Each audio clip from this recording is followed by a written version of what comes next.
Retirement के लिए 1 से लेके 1.5 करोड़ तक तो सही रहेगा। जब मैं 60 की हो जाऊंगी उतने में तो मेरी ज़िंदगी कट ही जाएगी। चाइल्ड एजुकेशन के लिए मेरे हिसाब से मुझे 20 लाख के आसपास या 25 लाख के आसपास लगेगा। और उसके अलावा घर खरीदना है तो कितना ही लोन लगेगा, 50-60 लाख रुपए का लोन लूँगी और एक अच्छा सा आलीशान घर आ जाएगा। नहीं, अगर आपको भी ऐसा लगता है कि आपको इतना ही पैसा आज से 10 साल, 20 साल और 30 साल के बाद में लगने वाला है, तो आई एम सॉरी बट सारी ज़िंदगी आपने शायद गलत फिनेंशियल प्लानिंग की है और आपको अंदाज़ा नहीं है कि जो इन्फ्लेशन बढ़ रहा है उसके चलते आपको एक्चुअल अमाउंट कितना लगने वाला है। और आज की वीडियो में आपको थोड़ा सा शॉक तो लगेगा ये जान के कि आपको एग्जैक्टली कितना अमाउंट लगने वाला है अपने इन ड्रीम्स और अपने फिनेंशियल गोल्स को पूरा करने में। तो आज की वीडियो में मैं आपको बताने वाली हूँ कि किस तरह से फ़ाइनेंशियल प्लानिंग की जाए, अपने फ़ाइनेंशियल गोल्स को किस तरह से प्रायोरिटाइज़ किया जाए, आपको एक्चुअल अमाउंट कितना लगने वाला है आज से 10 साल, 20 साल और 30 साल के बाद में। उसके अलावा आप कौन सी एज पे हैं, कौन सी एज पे आपको कितना इन्वेस्ट करना चाहिए, कितना अमाउंट इन्वेस्ट करना चाहिए और आपको कौन से इंस्ट्रूमेंट में अमाउंट इन्वेस्ट करना चाहिए सो दैट आपके जो फ़ाइनेंशियल गोल्स हैं वो बिना टेंशन के स्ट्रेस फ्री पूरे हो जाएं। Hi everyone, welcome back to my channel think smart. So आपने इंट्रोडक्शन में तो देख ही लिया होगा कि ये वीडियो आज कैसी होने वाली है, किस टॉपिक के ऊपर मैं बात करने वाली हूँ फाइनेंशियल प्लानिंग से रिलेटेड। और वीडियो स्टार्ट करने से पहले मैं एक चीज़ आप सभी लोगों के लिए करना चाहती हूँ। जितने भी मेरे सब्सक्राइबर्स हैं जिन्होंने मुझे सपोर्ट किया मेरे चैनल को सब्सक्राइब करके, और जितने भी मेरे व्यूअर्स हैं, तो आप सभी को बहुत बहुत थैंक यू। आप एक बहुत बड़ा सोर्स है मोटिवेशन का। और मेरी रिक्वेस्ट है आपसे कि अगर आपको मेरी वीडियोस हेल्पफुल लग रही हैं, कुछ आपको नया सीखने को मिल रहा है फाइनेंशियल प्लानिंग में या म्यूचुअल फंड्स में, तो आप ज़रूर मेरे चैनल को सब्सक्राइब करिए और मेरी जर्नी में मुझे सपोर्ट करिए। आज की वीडियो में हम कुछ मेजर फाइनेंशियल गोल्स के बारे में बात करने वाले हैं जो सभी की लाइफ में कॉमन होते हैं, जैसे कि घर खरीदना, रिटायरमेंट प्लानिंग करना, बच्चों की एजुकेशन के लिए पैसा जमा करना, और अगर उसके बाद भी थोड़ा पैसा बच जाता है अच्छी प्लानिंग से तो एक इंटरनेशनल ट्रिप भी हम प्लान कर सकते हैं, राइट। तो हम इन सारे ही गोल्स को एक बार चार्ट में रिप्रेजेंट करेंगे कि आप क्या सोचते हैं कि आपको कितना अमाउंट लगने वाला है और आज से कुछ सालों बाद उसका अमाउंट कितना रिड्यूस हो जाता है और एक्चुअल में आपको कितना अमाउंट चाहिए उन गोल्स को अचीव करने के लिए। जब आपको ये पता लग जाए कि आपको एक्चुअल में कितना अमाउंट चाहिए उन गोल्स को अचीव करने के लिए, तो हम ये भी डिस्कस करेंगे आज की वीडियो में कि आपको कहाँ और कितना और कब इन्वेस्ट करना है। तो वीडियो को एंड तक ज़रूर देखिएगा। तो मैंने यहाँ पे 4 फाइनेंशियल गोल्स कंसिडर किए हैं। फर्स्ट, इंटरनेशनल हॉलीडे, जिसके लिए अमाउंट मैंने कंसिडर किया है कि 4 लाख में आपका इंटरनेशनल हॉलीडे हो जाएगा। और कितने साल बाद आपको ये गोल अचीव करना है, उसका जो टेन्योर है वो है 5 इयर्स का। उसके बाद आपको एक घर खरीदना है जिसका अमाउंट आपने डिसाइड किया है कि 60 लाख में वो घर आ जाएगा। और कितने साल बाद आपको प्लान करना है उसका मैंने टाइम लिया है 10 साल के बाद में। चाइल्ड एजुकेशन के लिए आपने सोचा कि आपको अमाउंट लगने वाला है 20 लाख आफ्टर 20 इयर्स। और रिटायरमेंट के लिए आपने सोचा कि आपको 1 करोड़ का कॉर्पस लगेगा आफ्टर 30 इयर्स। तो मैं आपको एक चीज बता दूं कि अगर आपकी एज 30 है या 25 है या 35 है तो आप उस हिसाब से अपना ये कैलकुलेशन कर सकते हैं। यानी कि आपकी एज 30 है तो 35 की एज में आप एक इंटरनेशनल हॉलीडे प्लान कर रहे हैं 4 लाख का। आप 40 की एज में 60 लाख का घर खरीदना चाहते हैं। आप जब यहाँ से 50 इयर्स के होंगे तब आप चाइल्ड एजुकेशन प्लान कर रहे हैं जिसमें आपको 20 लाख रुपीस लगेंगे। और रिटायरमेंट आप 30 साल बाद यानी कि 60 की एज पे कंसिडर कर रहे हैं और आपको लगता है कि आपका अमाउंट होने वाला है 1 करोड़। तो चलिए जान लेते हैं कि आपने जो ये वैल्यू सोची है उसका अगर मैं इन्फ्लेशन कंसिडर करती हूँ 6% के हिसाब से हर साल, और चाइल्ड एजुकेशन मतलब कि जो एजुकेशन की इन्फ्लेशन कॉस्ट है वो होती है अप्रॉक्सीमेटली 10%, तो इन्फ्लेशन के साथ ये अमाउंट 5 साल बाद, 10 साल बाद, 20 साल बाद और 30 साल बाद कितनी कम हो जाएगी, कितनी रिड्यूस हो जाएगी। तो एक्चुअल अमाउंट हम देख लेते हैं कि क्या आने वाला है। तो यहाँ पे मैंने एक बार ग्राफ के फॉर्म में ये सारी डिटेल्स मेंशन करी हैं। First international holiday 4 lakh, 60 lakh buy home, child education के लिए 20 लाख और रिटायरमेंट के लिए 1 करोड़। तो अब हम जान लेते हैं कि रिड्यूस्ड वैल्यू या एक्चुअल जो इतने साल के बाद में वो वैल्यू कितनी हो जाएगी। तो आपकी 4 लाख की जो इंटरनेशनल हॉलिडे आज से 5 साल बाद आप प्लान कर रहे थे, उसकी वैल्यू होने वाली है अप्रोक्सीमेटली 3 लाख की। आप जो सोच रहे हैं कि आप 10 साल बाद यानी कि at the age of 40 60 lakh का घर आप खरीदेंगे, तो वो 60 लाख की एक्चुअल वैल्यू होने वाली है 33.5 लाख। चाइल्ड एजुकेशन जो आप सोच रहे हैं कि 20 साल के बाद में मैं प्लान करूंगा एट द एज ऑफ 50 और उसके लिए 20 लाख इनफ होगा, तो जी नहीं, उसकी जो वैल्यू हो जाएगी 20 लाख की, वो सिर्फ 6.23 लाख ही रहने वाली है। रिटायरमेंट के लिए तो आपको जान के शॉक लगेगा कि आप सोच रहे हैं कि 30 साल के बाद में 1 करोड़ इनफ होगा रिटायरमेंट के लिए, तो आज से 30 साल बाद 1 करोड़ की वैल्यू होने वाली है 17.5 लाख। और ये सारे कैलकुलेशन बिल्कुल सही है इन्फ्लेशन की 6% कॉस्ट को कंसिडर करते हुए। तो अब हमें क्या करना है, ये मैं आपको आगे बताने वाली हूँ कि किस तरह से किस एज में आपको कहाँ इन्वेस्टमेंट प्लान करना है। तो ये तो थी एक्चुअल वैल्यू, यानी कि आपकी वैल्यू डेप्रिशिएट होके जो भी आपने अमाउंट सोची है वो कितनी हो जाएगी। अब आगे देख लेते हैं कि आपको एक्चुअल अमाउंट कितनी प्लान करना चाहिए। तो ये जो आप रिक्वायर्ड अमाउंट देख रहे हैं, इसका मतलब ये है कि आपको कितनी अमाउंट की प्लानिंग करनी चाहिए और उसी के हिसाब से आपको अपने इन्वेस्टमेंट स्टार्ट करनी चाहिए। आप जो सोच रहे थे कि आपको सिर्फ 4 लाख लगने वाला है 5 साल बाद इंटरनेशनल हॉलिडे के लिए, तो आप प्लान करिए 5.1 लाख के लिए, यानी कि आज से ही ऐसा इन्वेस्टमेंट प्लान करिए जिससे कि 5 साल बाद आपके पास में हो जाए 5 लाख रुपीस।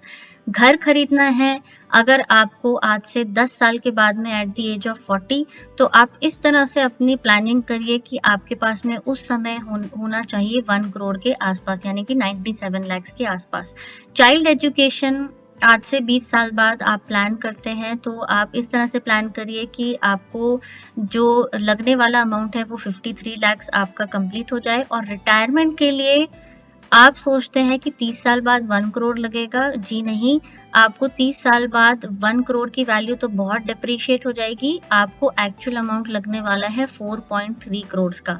तो अब हम क्या कर सकते हैं, मैं एक चीज तो यहाँ पे बोलना चाहती हूँ कि घर खरीदने के लिए आप 40 साल तक वेट मत करिए, आप जितना जल्दी हो सके एट द एज ऑफ 20 या 30 या 32 आप घर लेना प्लान कर सकते हैं। और बाकी के इन्वेस्टमेंट्स कैसे करने हैं वो मैं आपको बताने वाली हूँ।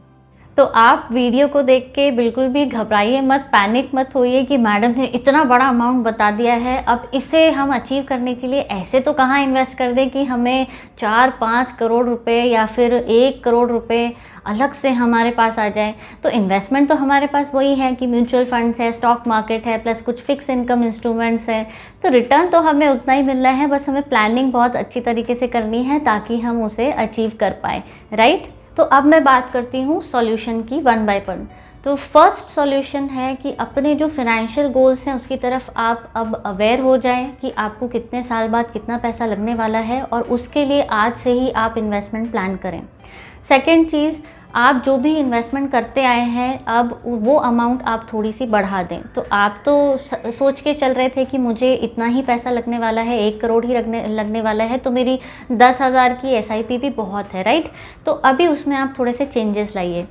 तो अब हम अपने गोल्स को प्रायोरिटाइज कर लेते हैं। सबसे पहले बात करते हैं होम लोन की या घर खरीदने की। तो आपका सबसे प्रायोरिटी पे गोल होना चाहिए होम लोन का, क्योंकि होम लोन या फिर घर लेना आप जितनी जल्दी जितनी अर्ली एज पे प्लान करेंगे उतना ही ज़्यादा आपके लिए बेनिफिशियल होगा। अगर आप सोच रहे हैं, अगर आपकी प्रेजेंट एज है 30 ईयर ओल्ड और आप सोच रहे हैं कि आपको 10 साल बाद यानी कि एट द एज ऑफ 40 आपको एक घर लेना है जो कि आपको लगता है 60 लाख में आ जाएगा, पर आज से 10 साल बाद आप उसकी वैल्यू देखेंगे तो वो बढ़ के 1 करोड़ की हो चुकी होगी। तो हमें क्या करना है, अगर आप 35 की एज पे भी प्लान करते हैं तो उस घर की कीमत हो जाएगी 80 लाख, और अगर आप अभी प्लान करते हैं आज ही एट द एज ऑफ 30 तो आपको उसकी कीमत 60 लाख ही पड़ने वाली है, राइट। तो जितना जल्दी आप होम लोन प्लान करते हैं उतना ज़्यादा आपका पैसा बचता है। तो एट द एज ऑफ 20 या 30 आपको एक होम लोन या फिर घर प्लान करना चाहिए और इस गोल को आपको प्रायोरिटी पे रखना चाहिए। अगर आप एक यंग इन्वेस्टर हैं, आपकी एज 25 है, तो आप सबसे पहले इसी चीज़ के बारे में सोचिए कि आपको कितना अमाउंट सेव करना है सो दैट आप एट द एज ऑफ 30 एक घर खरीदने के बारे में सोच सकें।